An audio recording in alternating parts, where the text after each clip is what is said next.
Hello guys, welcome to my Tripathi English classes. First of all, sorry for late.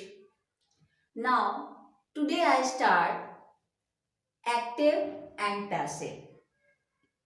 आज हम आप लोग को एक्टिव से पैसिव में कैसे बदलते हैं उसको हम बताएंगे। तो पहले स्टार्ट करने से पहले हम आपको ये बताना चाहेंगे कि पैसिव वॉइस होता क्या है। जब हम किसी काम को खुद करते हैं या कोई और किसी काम को स्वयं करता है तो वो एक्टिव का होगा। और जब हम ये कहें कि वो काम उसके द्वारा किया गया या वो काम मेरे द्वारा किया गया तो वहां पे वो कौन सा वॉइस कहा जाएगा? Passive voice. कहने का मतलब ये है कि पैसिव वॉइस में किसके द्वारा काम होता है या किसी के द्वारा काम होता है ये चीज बताया जाता है। तो यहाँ पे ऑलरेडी मैंने कुछ चीजें लिख रखी हैं जिनके बिना यानी जिनको याद किए बिना एक्टिव से पैसिव में या पैसिव से एक्टिव में चेंज नहीं किया जा सकता। किसी भी वॉइस को चाहे वो एक्टिव हो तो पैसिव में चेंज करना हो या पैसिव हो तो एक्टिव में चेंज करना हो, राइट। तो एक्टिव से पैसिव वॉइस में चेंज करने के लिए ये सारी चीजें याद करनी होंगी। पहले तो एक्टिव में टेंस कौन सा है ये पहचानना होगा। अगर आप एक्टिव वॉइस के टेंस को नहीं पहचान रहे हैं तो आप पैसिव नहीं बना सकते। तो first of all you have to recognise the tense of active voice. अगर आपका एक्टिव वॉइस का टेंस प्रेजेंट इंडेफिनिट में है, एक्टिव वॉइस का टेंस प्रेजेंट इंडेफिनिट में है तो हम हेल्पिंग में पैसिव वॉइस में helping verb is, am, are use करेंगे। वंस अगेन अगर एक्टिव वॉइस का सेंटेंस प्रेजेंट इंडेफिनिट टेंस में दिया है तो जब हम उसका पैसिव बनाएंगे तो helping verb is, am, are इन तीनों में से कोई एक यूज करेंगे। कौन सा यूज करना है ये डिपेंड करता है गिवन सब्जेक्ट पे। सब्जेक्ट अगर सिंगुलर होगा तो इज और सब्जेक्ट अगर प्लूरल होगा तो आर और आई के साथ हम एम का यूज करते हैं। थोड़ा सा प्रेजेंट इंडेफिनिट का रिकॉग्निशन भी साथ में बताते चलूंगी। क्योंकि अगर आप प्रेजेंट इंडेफिनिट टेंस को रिकॉग्नाइज नहीं कर पाएंगे तो हेल्पिंग वर्ब कैसे यूज करेंगे? क्योंकि helping verb is used according to the tense. If you are unable to recognise the tense you will not be able to change active voice into passive voice। अगर आप tense नहीं पहचान पा रहे हो तो हेल्पिंग वर्ब यूज नहीं कर पाओगे और without helping verb passive voice बन ही नहीं सकता। बिना हेल्पिंग वर्ब के पैसिव वॉइस नहीं बनाया जा सकता। तो प्रेजेंट इंडेफिनिट का रिकॉग्निशन होता है या तो सेंटेंस में डू या डज लिखा होगा, राइट। और अगर डू और डज नहीं लिखा है तो वर्ब का फर्स्ट फॉर्म होगा। दोनों दे सकता है साथ में, डू और डज भी दे सकता है। नेगेटिव है या इंट्रोगेटिव है तो बिना हेल्पिंग वर्ब के नहीं बनेगा, जैसा कि मैंने स्ट्रक्चर ऑफ सेंटेंसेस में बताया था, राइट। तो प्रेजेंट इंडेफिनिट टेंस का रिकॉग्निशन है डू या डज जो कि प्रेजेंट इंडेफिनिट का हेल्पिंग वर्ब है। जैसे ही आप डू या डज देखते हैं तो समझ जाइए कि टेंस कौन सा है? Present indefinite tense. अगर डू या डज नहीं दिख रहा है तो वर्ब का फर्स्ट फॉर्म होगा। वर्ब का फर्स्ट फॉर्म होगा तो प्रेजेंट इंडेफिनिट टेंस होगा, राइट। दोनों भी साथ में दे सकते हैं। Now we talk about present continuous. Present continuous की बात करते हैं। पहले मैं रिकॉग्निशन बता देती हूँ। प्रेजेंट कॉन्टिन्यूअस टेंस में इज एम आर लगा होता है और साथ में वर्ब का आईएनजी फॉर्म होता है। किसी भी टेंस का अगर कॉन्टिन्यूअस है या किसी भी सेंटेंस में वर्ब में आईएनजी लगा है हेल्पिंग वर्ब के साथ, राइट, ध्यान रखिएगा, हेल्पिंग वर्ब भी दिया हो और साथ में वर्ब में आईएनजी फॉर्म लगा हो, तो आईएनजी लगा हो, तो वो आपका कॉन्टिन्यूअस होगा। किस टेंस का कॉन्टिन्यूअस होगा वो हेल्पिंग वर्ब से पता चलता है। वंस अगेन, अगर वर्ब का आईएनजी फॉर्म है और साथ में हेल्पिंग वर्ब है तो वो किसी न किसी टेंस का कॉन्टिन्यूअस होगा, राइट। अगर इज एम आर दिया है और साथ में वर्ब का आईएनजी फॉर्म दिया है तो वो आपका प्रेजेंट कॉन्टिन्यूअस होगा, राइट। वैसे जब मैं टेंसेस पढ़ाऊंगी तो ये डीपली रिकॉग्निशन में टेंसेस का आपको दूंगी। तो जब प्रेजेंट कॉन्टिन्यूअस टेंस है, राइट, तो हम पैसिव जब बनाएंगे तो हेल्पिंग वर्ब हमारा इज बीइंग, एम बीइंग और आर बीइंग हो जाएगा। शॉर्ट वे में समझिए, अगर कोई सेंटेंस एक्टिव का है और उसमें इज एम आर दिया है, having ing form of the verb, is am are helping verb दिया है, तो जब पैसिव बनाएंगे तो वो इज बीइंग, एम बीइंग और आर बीइंग हो जाता है, ठीक है। ध्यान रहे, एक्टिव में इज लगा है तो जरूरी नहीं कि पैसिव में भी इज ही लगेगा। क्यों? क्योंकि सब्जेक्ट के अनुसार इज एम आर चेंज हो जाता है, राइट। बस ध्यान रखिए कि एक्टिव में इज एम आर लगा है तो पैसिव में इज बीइंग, आर बीइंग और एम बीइंग हो जाता है, बीइंग लग जाता है इज एम आर के साथ, right. In third one, present perfect. अगर आपका प्रेजेंट परफेक्ट है एक्टिव का sentence, now what is the recognition of present perfect. पहले तो प्रेजेंट परफेक्ट टेंस को पहचानेंगे तब तो हम हेल्पिंग वर्ब यूज करेंगे। तो प्रेजेंट परफेक्ट का हेल्पिंग वर्ब होता है हैज और हैव, साथ में वर्ब का थर्ड फॉर्म।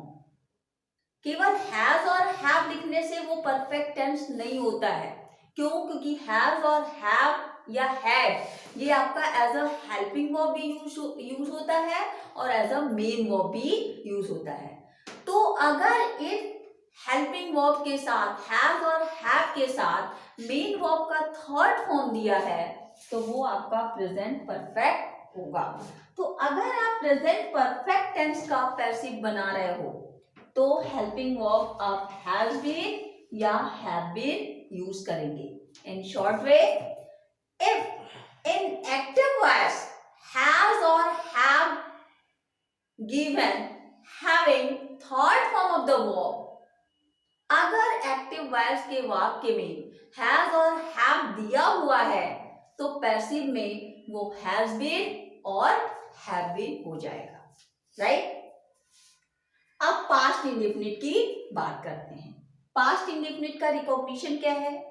डिड लगा होगा, राइट, या वर्ब का सेकंड फॉर्म होगा। ध्यान रखिएगा, डिड और वर्ब का सेकंड फॉर्म दोनों साथ में नहीं आता है। जैसा कि मैंने प्रेजेंट इंडेफिनिट में बताया कि डू डज होगा या वर्ब का फर्स्ट फॉर्म होगा, या फिर डू डज भी होगा और वर्ब का फर्स्ट फॉर्म दोनों साथ में दे सकते हैं। बट इन पास्ट इंडेफिनिट ऐसा नहीं होता है।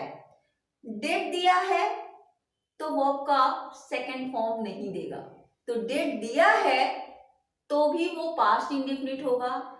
डिड अगर नहीं दिया है, वर्ब का सेकंड फॉर्म है, तो भी वो पास्ट इंडेफिनिट होगा, राइट। तो दो रिकॉग्निशन क्या है पास्ट इंडेफिनिट के, या तो डिड दिया होगा और डिड नहीं दिया है तो वर्ब का सेकंड फॉर्म होगा। ये नोट में दिमाग में नोट कर लीजिए कि डिड और वर्ब का सेकंड फॉर्म साथ साथ नहीं लगता है, डिड के साथ फर्स्ट फॉर्म लगता है।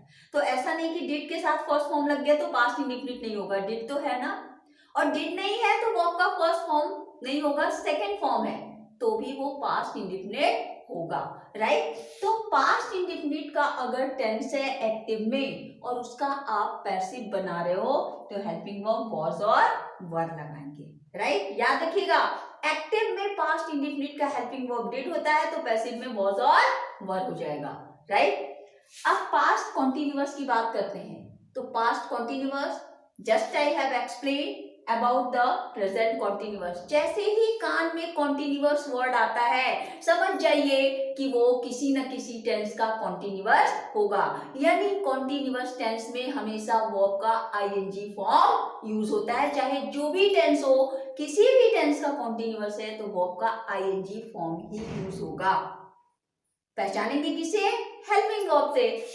पास्ट कॉन्टिन्यूअस में हेल्पिंग वर्ब वाज और वर होता है। वाज वर्ब के साथ वर्ब का आईएनजी फॉर्म यूज करेंगे, राइट। तो वर्ब का आईएनजी फॉर्म हो, वाज और वर लगा हो तो that will be past continuous. यानी जब पास्ट कॉन्टिन्यूअस का जब हम पैसिव बनाएंगे तो कौन सा हेल्पिंग वर्ब यूज करेंगे? Was being and were being. In short वे, अगर एक्टिव वॉइस के सेंटेंस में was और वर दिया है तो उसको हम पैसिव में was के साथ being लगाएंगे और वर के साथ being लगाएंगे। पर कोई जरूरी नहीं कि एक्टिव में was है तो पैसिव में भी was हो जाएगा, एक्टिव में वर है तो पैसिव में भी वर हो जाएगा, होगा was वर ही। लेकिन सब्जेक्ट के अनुसार was वर चेंज हो सकता है, was की जगह वर और वर की जगह was। पर ध्यान रखिए कि was और वर लगा है तो उसके साथ being हम जोड़ेंगे पैसिव में। Now another one is past perfect. अगर हम पास्ट परफेक्ट का पैसिव बना रहे हैं तो जैसे ही आपके कान में परफेक्ट वर्ड पड़ता है ना तो समझ जाइए कि उसमें हमेशा वर्ब का थर्ड फॉर्म लगता है। कौन सा फॉर्म लगता है?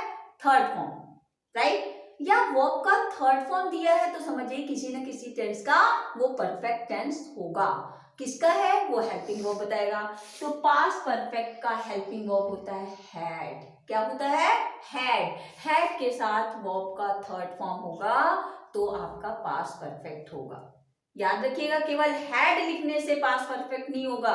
क्यों? क्योंकि हैड आपका हेल्पिंग वर्ब भी होता है और मेन वर्ब। मेन वर्ब अगर कोई दूसरा वर्ब नहीं दिया तो मेन वर्ब माना जाएगा, और अगर हैड के साथ कोई वर्ब दिया है थर्ड फॉर्म में तो वो वहां पे हेल्पिंग वर्ब माना जाएगा।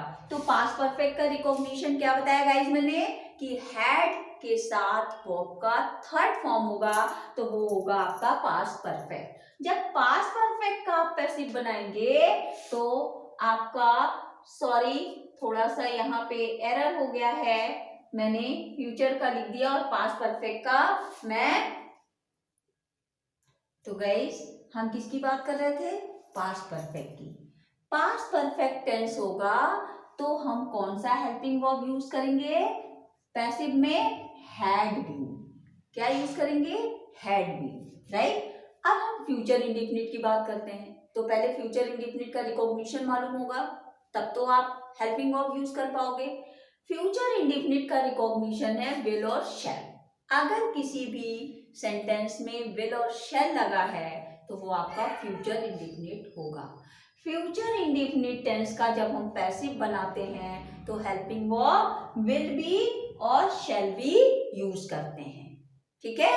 फ्यूचर इंडेफिनिट का अगर हम पैसिव बनाते हैं तो क्या यूज करते हैं? विल बी और शैल बी। अब हम लास्ट टेंस की बात करते हैं, फ्यूचर परफेक्ट टेंस की। किसकी?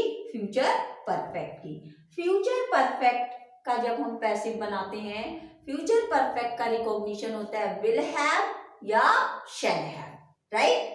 तो विल हैव लगा हो और शैल हैव लगा हो, साथ में वर्ब का थर्ड फॉर्म हो तो वो आपका कौन सा टेंस होगा गाइस? फ्यूचर परफेक्ट टेंस होगा, राइट। फ्यूचर परफेक्ट टेंस का जब हम पैसिव बनाते हैं तो हेल्पिंग वर्ब क्या यूज करेंगे? विल हैव बीन और shall have been, right. Once again, future perfect का रिकॉग्निशन होता है विल हैव या शैल हैव और वर्ब का थर्ड फॉर्म। तो जब फ्यूचर परफेक्ट आपने पहचान लिया तो उसका जब पैसिव वॉइस बनाएंगे तो कौन सा हेल्पिंग वर्ब यूज करेंगे? विल हैव बीन और शैल हैव बीन, राइट। तो एक चीज दिमाग में रखिए कि जो टेंसेस के हेल्पिंग वर्ब होते हैं यानी एक्टिव का जो हेल्पिंग वर्ब होता है वो अलग होता है जो टेंसेस में हम ट्रांसलेशन करते समय यूज करते हैं जब एक्टिव का सेंटेंस दिया हो, लेकिन वही हेल्पिंग वर्ब पैसिव में हम नहीं यूज करते। जैसे प्रेजेंट कॉन्टिन्यूअस का हेल्पिंग वर्ब क्या होता है, इज, एम, आर, कैसे वाक्य में, एक्टिव के, राइट। लेकिन जब पैसिव बनाएंगे तो वो present continuous is, am, are, is being, am being, are being में चेंज हो जाएगा। तो एक्टिव के हेल्पिंग वर्ब अलग होते हैं और पैसिव के हेल्पिंग वर्ब अलग होते हैं। एक्टिव के हेल्पिंग वर्ब मैंने इसलिए आपको बताया क्योंकि how can you recognise the tense, how can you recognise the tenses, tenses को आप कैसे पहचान सकते हो, with the help of helping verb और with the help of main verb. Tenses को आप जो है हेल्पिंग वर्ब देख को पहचान सकते हो, अगर हेल्पिंग वर्ब नहीं दिया है तो मेन वर्ब को देख के पहचान सकते हो, राइट। तो ये तो रही बात याद करने की।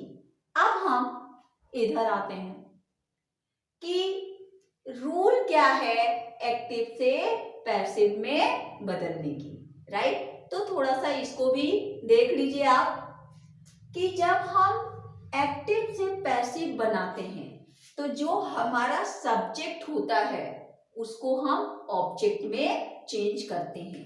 ये एरो मैंने, आपने देखा है कि इस तरह से एरो मैंने दोनों नहीं बनाया है, वन एरो, कि सब्जेक्ट चेंज होता है ऑब्जेक्ट में और ऑब्जेक्ट चेंज होता है सब्जेक्ट में। सब्जेक्ट को ऑब्जेक्ट में चेंज करते हैं और ऑब्जेक्ट को सब्जेक्ट में। ये सबसे बड़ा रूल है एक्टिव से पैसिव वॉइस में चेंज करने का, राइट। अब हम हर सेंटेंसेस के रूल जानेंगे। एक्टिव वॉइस का सेंटेंस अगर असर्टिव है, मेन तो यही है कि जब हम एक्टिव से पैसिव बनाते हैं तो सब्जेक्ट की जगह ऑब्जेक्ट को लिखते हैं, यानी ऑब्जेक्ट को सब्जेक्ट बना देते हैं और सब्जेक्ट को ऑब्जेक्ट बना देते हैं। अब देखते हैं कि एक्टिव वॉइस का जो सेंटेंस है वो कैसा है, असर्टिव है, नेगेटिव है या फिर इंट्रोगेटिव है। कैसा, इंट्रोगेटिव, राइट।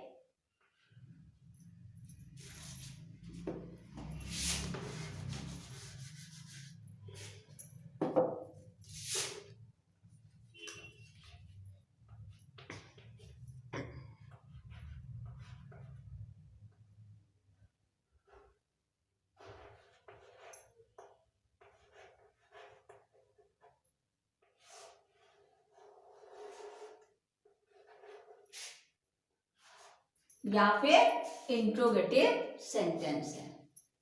फिर से समझिए, जब हम एक्टिव से पैसिव बनाते हैं तो सेंटेंसेस पहचानना भी जरूरी है। क्यों? हर सेंटेंसेस के रूल को फॉलो करना पड़ेगा। अगर हमारा एक्टिव का सेंटेंस असर्टिव है तो हम ये रूल फॉलो करेंगे। क्या? सबसे पहले सब्जेक्ट लिखेंगे, फिर हेल्पिंग वर्ब लिखेंगे, प्लस मेन वर्ब का थर्ड फॉर्म, प्लस बाय लगाएंगे और प्लस उसके बाद ऑब्जेक्ट लिखेंगे। अगर असर्टिव सेंटेंस का आप पैसिव बना रहे हो तो सबसे पहले सब्जेक्ट लिखोगे, फिर helping verb according to tense. मैंने ब्रैकेट में अकॉर्डिंग टू टेंस नहीं लिखा है, लेकिन आप अकॉर्डिंग टू टेंस लिखोगे। हेल्पिंग वर्ब जो भी यूज होगा वो टेंस के अनुसार यूज होगा, क्योंकि हर टेंस के हेल्पिंग वर्ब अलग होते हैं। सब्जेक्ट प्लस हेल्पिंग वर्ब, उसके बाद मेन वर्ब का third form. Keep in your mind, third form he use होता है पैसिव में। अगर आपको थर्ड फॉर्म वर्ब का नहीं मालूम है तो आप पैसिव नहीं बना सकते। क्यों? क्योंकि पैसिव वॉइस में चाहे कोई भी टेंस हो, वर्ब का हमेशा हम थर्ड फॉर्म ही यूज करते हैं। इसलिए वर्ब का थर्ड फॉर्म आना जरूरी है, राइट। क्योंकि बुक्स में दिए होते हैं वो आपको याद करने पड़ेंगे। उसके बाद बाय लगाते हैं और ऑब्जेक्ट। नेगेटिव की बात करें, नेगेटिव का रूल क्या होता है? सबसे पहले सब्जेक्ट लिखेंगे, फिर हेल्पिंग वर्ब लिखेंगे। ध्यान रखिएगा, helping verb should be according to tense. Active voice का जो टेंस होगा उसी के अनुसार हेल्पिंग वर्ब आप लिखोगे। आप चाहो तो ये रूल जब आप लिखोगे तो हेल्पिंग वर्ब के आगे in bracket according to tense लिख लीजिए कि helping verb is always used according to tense.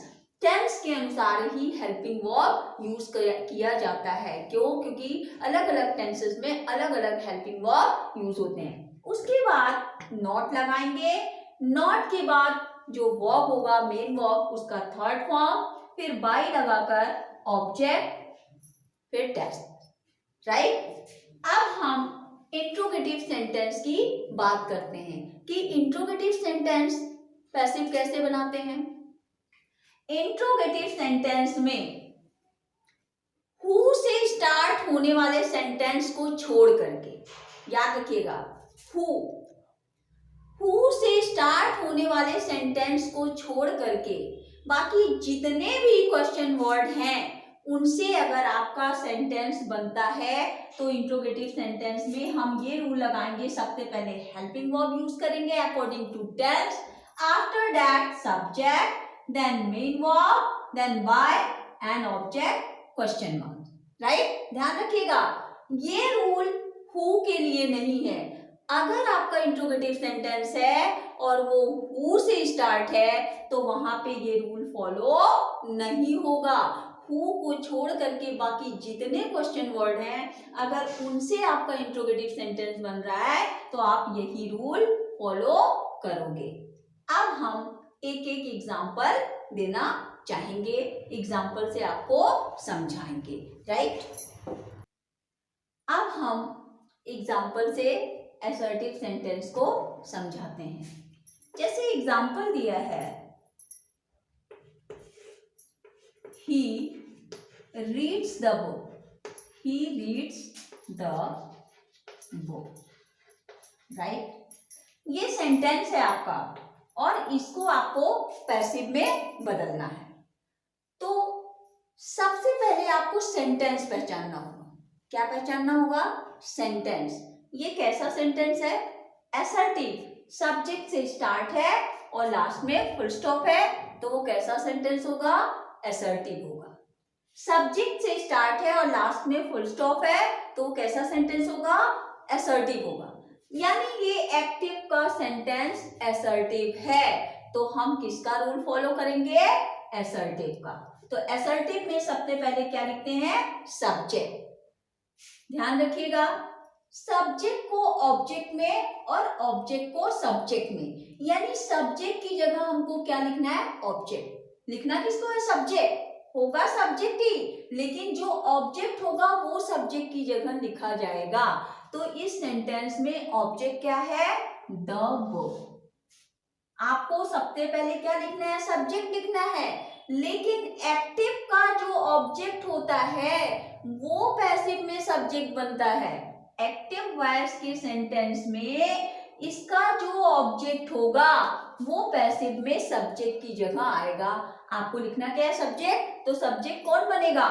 Active का ऑब्जेक्ट। तो ऑब्जेक्ट क्या है? द बुक, यानी ये सब्जेक्ट का काम करेगा, द बुक। राइट? आप क्या लिखना है? Helping verb. अभी हमने बताया कि हेल्पिंग वर्ब टेंस के अनुसार यूज होता है और जब आप टेंस नहीं पहचानेंगे तो हेल्पिंग वर्ब नहीं यूज कर सकते। क्यों? क्योंकि सब्जेक्ट के बाद जरूरत है हेल्पिंग वर्ब की और हेल्पिंग वर्ब यूज होता है आपका टेंस के अनुसार। तो अब जरूरत है इस सेंटेंस के टेंस को पहचानना।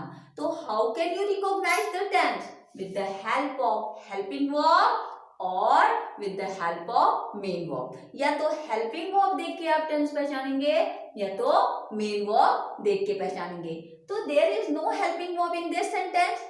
इस वाक्य में आपको कोई हेल्पिंग वर्ब नहीं दिख रहा है। अब दूसरा ऑप्शन टेंस पहचानने का क्या है? Main verb. मेन वर्ब क्या होता है?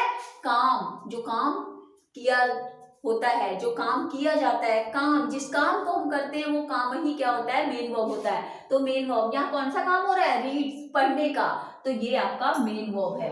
यानी अब हम इसको देख के पहचानेंगे। पहला ऑप्शन तो है नहीं मेरे पास हेल्पिंग वर्ब का, हेल्पिंग वर्ब नहीं दिया, तो सेकंड ऑप्शन क्या है, रिकॉग्निशन का, मेन वर्ब। तो मेन वर्ब ये है। मेन वर्ब का ये कौन सा फॉर्म है, फर्स्ट फॉर्म है। कौन फॉर्म है, फर्स्ट फॉर्म। मैंने पहले ही आपको एक्सप्लेन कर चुका है कि अगर फर्स्ट फॉर्म वर्ब का यूज हुआ है तो वो किससे रिलेटेड होगा, प्रेजेंट इंडेफिनिट से। यानी एक्टिव का जो सेंटेंस है वो किसका है, प्रेजेंट इंडेफिनिट का। आप प्रेजेंट इंडेफिनिट को पैसिव में बदल रहे हो। तो जैसा कि मैंने वो चार्ट बनाया था वो आपको याद करना है कि जब प्रेजेंट इंडेफिनिट का हम पैसिव बनाते हैं तो हेल्पिंग वर्ब क्या यूज करते हैं, इज एंड आर। क्योंकि हमारा सब्जेक्ट द बुक है, एक किताब की बात हो रही है, तो क्या हो गया, is, right. The book is, अब कौन आएगा, मेन वर्ब का थर्ड फॉर्म। मेन वर्ब क्या है, रीड, तो रीड का थर्ड फॉर्म रेड। स्पेलिंग यही होगी, प्रोनाउंसिएशन अलग होता है, रीड, रेड, रेड, तो क्या हो गया, रेड। अब क्या जोड़ेंगे, बाय, बाय। फिर उसके बाद क्या लिखा जाएगा, ऑब्जेक्ट। ध्यान रहे, ऑब्जेक्ट की जगह कौन आएगा, सब्जेक्ट। यानी इसका जो सब्जेक्ट होगा वो ऑब्जेक्ट की जगह लिखा जाएगा। एक्टिव का जो सब्जेक्ट होता है वो पैसिव में ऑब्जेक्ट की जगह चला जाता है, और जो एक्टिव का ऑब्जेक्ट होता है वो सब्जेक्ट बन जाता है। तो ये सब्जेक्ट है, पैसिव में ये ऑब्जेक्ट बन जाएगा। तो ही का ऑब्जेक्टिव केस क्या होता है, हिम। ही का ऑब्जेक्टिव केस हिम होता है, राइट। अब हम कुछ वर्ड हैं उनके हम ऑब्जेक्टिव और सब्जेक्टिव लिखते हैं। सब्जेक्टिव केस ही है, तो ही का ऑब्जेक्टिव केस क्या होता है, हिम। शी है, तो शी का हर, राइट। वी है, वी का अस। दे है, तो दे का them, right?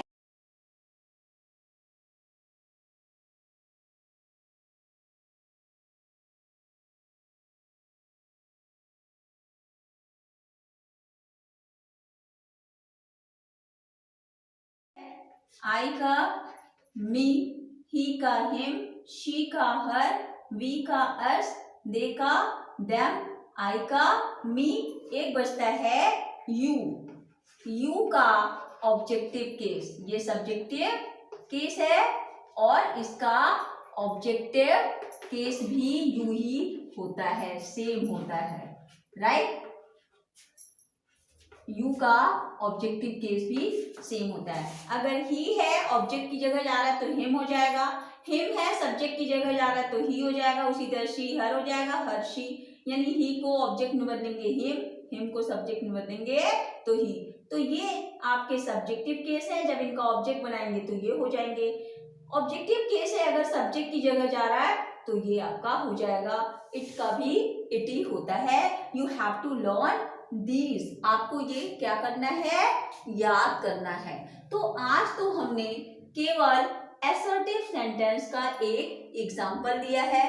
नेक्स्ट वीडियो में हम नेगेटिव और इंट्रोगेटिव सेंटेंस का एग्जाम्पल दे करके एक्टिव पैसिव को बताएंगे। क्यों, क्योंकि एक ही वीडियो में वीडियो काफी लॉन्ग हो जाती है और डाउनलोड होने में टाइम लगता है, इसलिए एक्टिव पैसिव को मैं दो पार्ट में बनाऊंगी। फर्स्ट पार्ट में असर्टिव सेंटेंस को मैंने एग्जाम्पल के साथ एक्सप्लेन किया और नेक्स्ट पार्ट में मैं इंट्रोगेटिव और नेगेटिव को आपको बताऊंगी। इम्परेटिव को भी पैसिव वॉइस में कैसे चेंज किया जाता है उसे भी मैं चेंज करना बताऊंगी। Thank you.